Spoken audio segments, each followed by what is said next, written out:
Good morning, সবাই কেমন আছেন? আজকে ভালো আছেন? আপনারা কি খেলা দেখছেন রাত্রে, রাত জাগে? আমি তো দেখছেন, যারা যারা দেখছেন খেলাটা কিন্তু মজার ছিল আর ইমপ্রেস ছিল। যে খেলাটা দেখাইছে রে বাবা বাংলাদেশ, খেলাই কি কমু।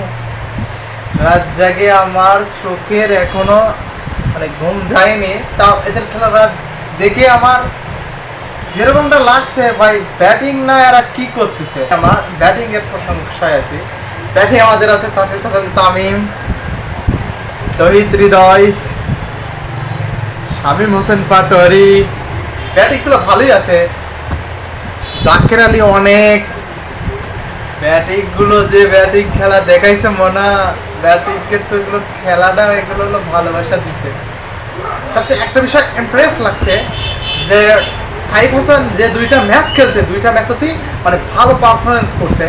এরকম পারফরমেন্স আরো দুই তিনটে প্লেয়ার করলে কিন্তু আরো ভালো খেলা হইতো। কারণ ইন্ডিয়া কিন্তু চাপের ভিতর ছিল, একদম ফুললি চাপের ভিতর ছিল। সে চাপটা ওরা